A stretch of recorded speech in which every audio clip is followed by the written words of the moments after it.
KPM.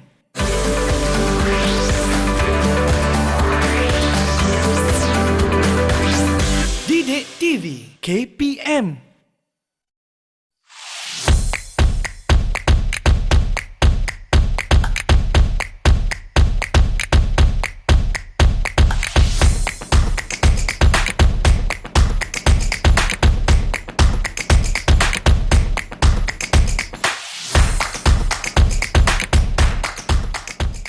Assalamualaikum, salam sejahtera kepada penonton Didik TV KPM bersama saya Nisa K di dalam program Bina Upaya Guru, di mana di sinilah platform kita nak berkongsi kepada penonton semua berkaitan dengan perjalanan seorang guru tersebut, bagaimana kita nak membantu mereka meningkatkan kualiti kepimpinan dan juga kemahiran diri, serta perjalanannya hala tujuannya sama ada menjadi guru biasa, menjadi pensyarah maupun mahu berkhidmat di bahagian pentadbiran. Hari ini satu lagi tajuk yang sama-sama kita akan kongsikan kepada anda semua, khususnya kepada mereka yang baru saja dilantik menjadi pengetua maupun guru besar. Tajuk kita nak bincangkan hari ini program residensi dan immersion Prime. Mungkin ada yang tertanya-tanya apa itu Prime, bagaimana ia berfungsi, apa objektifnya. Itulah dia topik-topik akan kita bincangkan pada hari ini bersama-sama tetamu jemputan kita. Berbesar hati saya ingin menjemput ke studio kita hari ini. Kita ada Encik Zairi bin Zainal Abidin yang merupakan pensyarah kanan Jabatan Pengajian Komparatif Kepimpinan dan Pengurusan Pendidikan, Pusat Penyelidikan dan Penilaian Institut Aminuddin Baki. Selamat datang Cik Zairi, terima kasih bersama-sama dengan kami di Bina Upaya Guru. Cik Zairi sihat? Okey, terima kasih. Alhamdulillah sihat. Jadi kiranya tidak ada halangan untuk saya terus ke soalan pertama. Boleh? Baiklah, tanpa membuang masa, kita nak berbalik kepada anjakan kelima dalam Pelan Pembangunan Pendidikan Malaysia PPPM. Kita nak memastikan kepimpinan berprestasi tinggi ini ditempatkan di sekolah-sekolah di seluruh Malaysia. Jadi dalam nak merealisasikan anjakan ini ya Encik Zairi, mungkin ada program-program yang telah dilaksanakan ataupun yang sedang dilaksanakan bagi kita nak bantu pengetua, kita nak bantu guru besar ataupun dalam ringkasannya PGB yang baru saja dilantik dalam proses permulaan mereka menjawat jawatan. Mungkin ada yang macam terkejut terus naik jadi pengetua selepas berlakunya proses kursus dan sebagainya. Jadi apakah program yang telah dirangka, yang telah disusun untuk membantu golongan ini? Silakan Cik Zairi.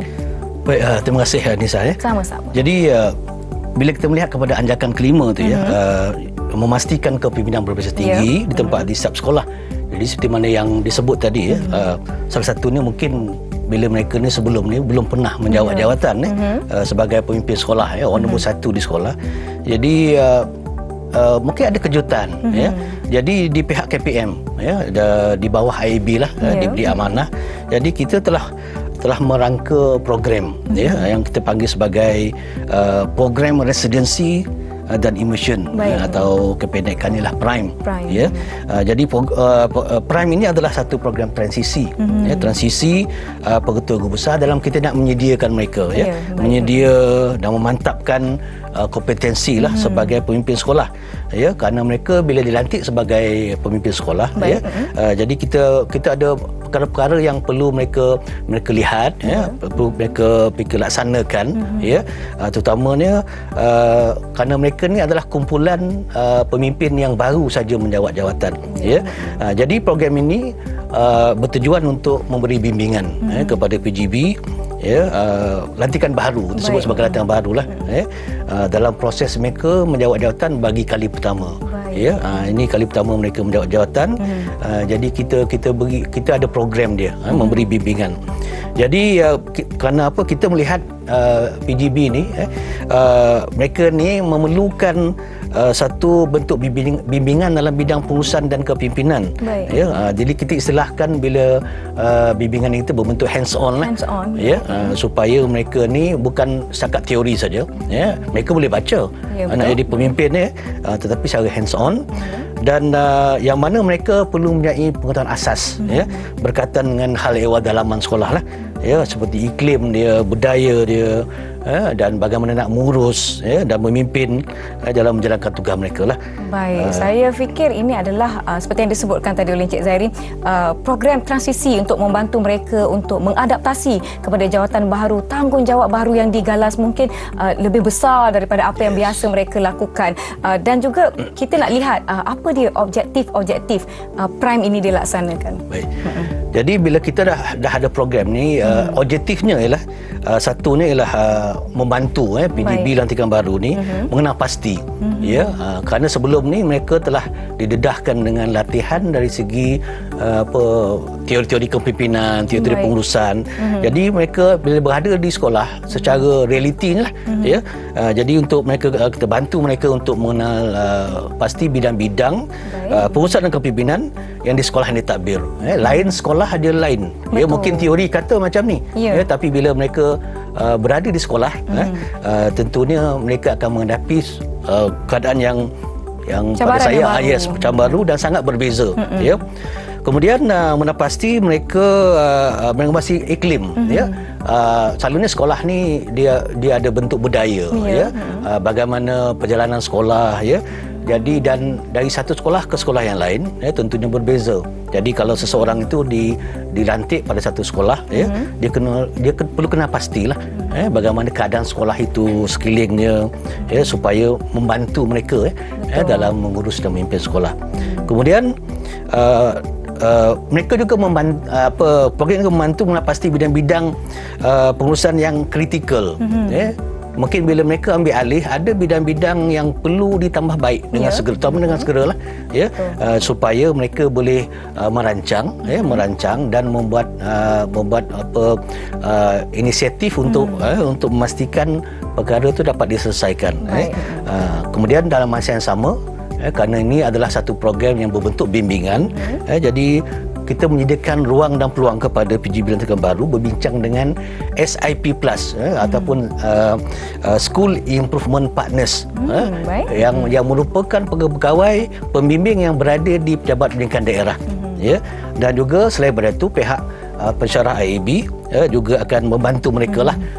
Kita ada sesi follow up nanti dengan kumpulan PGB ini berkaitan dengan pengurusan kepimpinan sekolah. Baiklah, saya percaya setiap sekolah itu situasinya berbeza. Mungkin apa yang dia belajarnya begini, huruf A, sampai di sekolah masalah huruf B pula. Jadi bagaimana mereka nak tackle masalah tu, nak menyelesaikan dan juga memberi solusi kepada apakah yang perlu ditambah baikkan di setiap sekolah tersebut. Baiklah, kita nak bertanya dengan lebih lanjut, tetapi kita nak rehat seketika. Jangan ke mana-mana, kembali selepas ini di Bina Upaya Guru Didik TV KPM.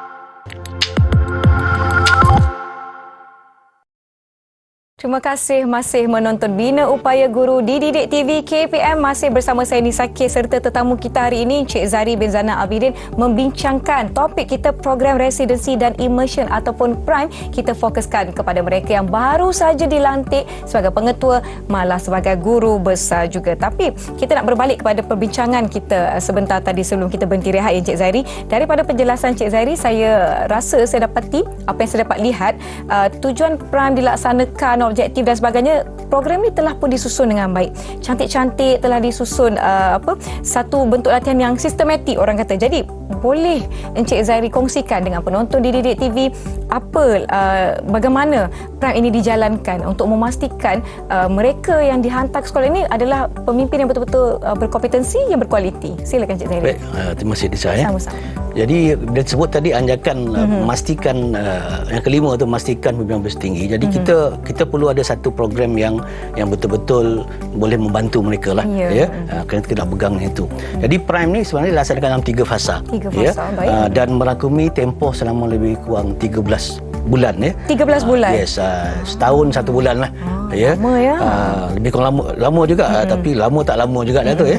Jadi dalam fasa pertama tu kalau 3 fasa pertama tu jadi PGB yang bakal dilantik mereka akan menjalani program dipanggil residensi. Yang mana dalam satu tempoh iaitu tempoh sebulan di satu sekolah yang dikenal pastilah yang mana mereka ni akan menerima bimbingan dan latihan daripada PGB sekolah residensi yang sedia ada. Baik. Ini persediaan mereka sebelum mereka betul-betul menjawablah. Kalau ikutkan dari segi apa yang kita rancang, ketika residensi ni mereka ni belum lagi menjawat jawatan PGB itu. Belum secara rasmi. Secara rasmi. Tapi adakah mereka akan dihantar ke sekolah mereka sendiri atau ke sekolah yang telah ditetapkan? Itu bergantung kepada apa yang dilaksanakan oleh pihak JPN sendirilah. JPN mungkin dah kenal pasti sekolah-sekolah tertentu dan mereka boleh buat residensi, supaya dia akan lebih cepat untuk mengenal pasti keadaan sekolahnya, supaya mereka boleh buat persediaan. Baik, itu fasa pertama. Bagaimana dengan fasa kedua? Bagaimana mereka beralih ke fasa kedua? Jadi dalam fasa kedua ni mereka dah menerima surat watikah. Watikah yang mana mereka telah ditempatkan di satu sekolah. Jadi yang pertamanya mereka akan dipanggil untuk berkursus di IEB, di bawah keluaran IEB lah. Dan sekarang ni kita laksanakan kursus itu di lokasi masing-masing lah, ikut negeri. Baik. Dan mereka akan melalui kursus selama 4 hari. 4 hari. Ya, 4 hari. Dalam 4 hari ni kita akan berikan, dia lebih ke macam refresher lah. Ya, apa maknanya, mereka tu telah belajar persediaan yang dipimpin sekolah. Jadi kita refresh sikit, lepas tu kita tambah dengan apakah bentuk perancangan-perancangan yang mereka boleh laksanakan. Baik. Ya. Jadi maknanya selepas mereka berkursus, ya, mereka ni akan digandingkan dengan SIP tadi, SIP Plus tadi, School Improvement Partners, yang mana mereka akan dibimbing dalam satu tempoh, lebih kurang dalam 6 bulan. 6 bulan. Ya, 6 bulan ni sebenarnya untuk kita melihat bagaimana bimbingan itu berjalan, dan apakah perkara-perkara yang ataupun bidang-bidang yang kita kenal pasti. Kadang-kadang nanti saya akan terangkan kemudian nanti. Ada perkara yang memang dalam kalangan PGB itu dia dah boleh handle lah. Ya, mungkin organisasi dah okey, tapi mungkin bidang-bidang yang lain. Ya, jadi di situ kita boleh kenal pasti. Ya. Jadi fokusnya kepada ada 9 bidang sebenarnya. Ya, 9 bidang berdasarkan standard kompetensi Kepengurusan Sekolah Malaysia lah, SKKSM. Itu fasa kedua. Tapi saya tertanya, adakah tempoh 4 hari dan tempoh 6 bulan yang disebutkan tadi itu termasuk dalam tempoh 13 bulan secara keseluruhannya? Betul, termasuk. Termasuk. Supaya kita nak melihat kesinambungan lah. Dia daripada satu fasa tu, dia akan bergerak ke fasa-fasa yang berikutnya. Kemudian selepas itu fasa ketiga pula, bagaimana perkembangan pengetua dan juga guru besar baru kita ni? Jadi itu selepas mereka dibimbing, dibimbing dalam fasa kedua oleh SI Partners ni. Jadi dalam fasa ketiga ni, pihak IB akan melaksanakan kita tersebut sebagai tindak susul lah. Ya, tindak susul selepas mereka telah dibimbing, ya, untuk kita melihat, ya, apa lagi yang boleh kita bantulah. Sebenarnya kita nak dalam fasa kedua tu kita mendapat maklum balas daripada SIP, mengatakan pengetua guru besar ni macam ni, ya, prestasi mereka. Yes. Lepas tu mungkin ada bidang-bidang yang boleh kita mantapkan lagi. Ya. Itu sebab dalam fasa ketiga ni kita buat tindak susul supaya kita boleh tambah baik, ya, apa yang mereka mungkin ada kekurangan lah, ya. Kerana dalam tempoh yang mereka lalui itu mungkin nak melihat kepada bidang-bidang berkaitan dengan pengurusan dan kepimpinan itu, ya. Jadi mungkin masa yang terlalu singkat lah. Jadi pensyarah IB akan turun, ya, dalam tindak susul ni. Pensyarah IB akan turun, ya, untuk bertemu dengan PGB ni lah, ya. Jadi kami ada tempoh 6 bulan. 6 bulan. Dalam tempoh 6 bulan tu kita turun, mungkin tak cukup sekali kita turun lagi untuk memberi bimbingan, ya. Jadi kita menggunakan pendekatan coaching and mentoring lah. Coaching and mentoring. Mana coaching mentoring ini bukanlah kita nak cari silap, ya, tapi kita lebih melihat bagaimana mereka boleh membangunkan diri mereka, dan meningkatkan prestasi lah. Baik.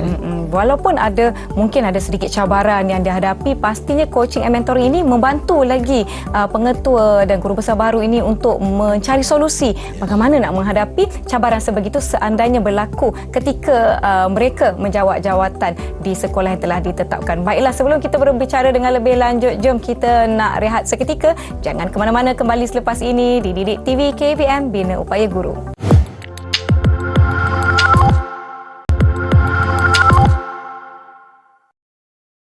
Penonton Didik TV KPM, tajuk yang kita sedang bincangkan program residensi dan immersion Prime dalam Bina Upaya Guru. Terima kasih masih menonton bersama saya Nisa K dan tetamu saya hari ini Encik Zairi. Kita nak teruskan dengan soalan seterusnya. Saya kira setiap latihan, setiap program yang telah dirangka pasti ada rangka-rangka penilaian dan pentaksirannya. Bagaimana mereka ini dinilai, bagaimana kita lihat sejauh mana pencapaian mereka setelah menjalani program dan juga kursus yang telah ditetapkan dan juga disusun untuk mereka ini. Jadi bagaimana kita melihat proses penilaian yang dilakukan dalam pelaksanaan Prime ini, Encik Zairi? Silakan. Baik, terima kasih Nisa ya. Jadi sebenarnya dalam Prime ini kita tidak ada satu bentuk penilaian yang khusus ya, kerana kita tak adalah kata penentu besar ni dia lulus atau tidak lulus baik. Tak ada huruf ABC tak ada ABC ya. Jadi bentuk apa yang kita sebut penilaian tu pasal kita ada satu instrumen yang mana lebih kepada melihat kepada progres lah, progres kepimpinan mereka ni. Pada mula mereka menjadi penentu besar sehingga ke tempoh yang kita lihat dalam fasa yang ketiga itu ya. Jadi mereka ni dikesan Prime PJ baru ni dikesan melalui penguasaan 7 elemen kepimpinan sekolah berdasarkan standard kepimpinan PJB baru Prime. Ya, kita telah menetapkan ada 7 standard buat masa ini yang melihat bagaimana mereka itu memimpin sekolah. Ya, yang pertama dia bermula dengan kepimpinan strategik.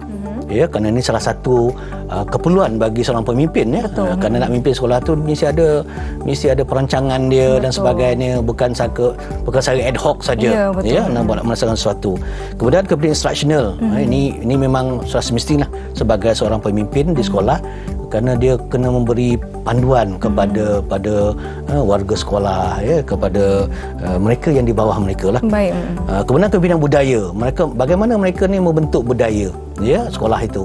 Bila mungkin orang dulu cara budaya lain mungkin orang baru ni macam mana cara pula ya untuk melaksanakan budaya dia. Kemudian kepimpinan sumber manusia ya. Di sekolah tu ada guru-guru, ada guru-guru pelengkanan dan juga anggota pelaksana lah, yang mana mereka kena bangunkan juga mereka. Kerana mereka ni akan menyokong kepimpinan dan pengurusan pengetua atau pengurusan tersebut. Kemudian kepimpinan pengurusan. Ya, pengurusan ni maknanya mereka kena bagaimana cara mereka mengurus ya sekolah itu sendirilah. Dari segi perkembangan keperluan aset dia, keperluan bilik derjah ke dan sebagainya ya. Tentu kena mengurus dengan baiklah ya. Kemudian kepimpinan pengurusan luar ini kita tidak boleh nafikan ya, sekolah itu dia tidak terdiri sendiri. Dia perlu juga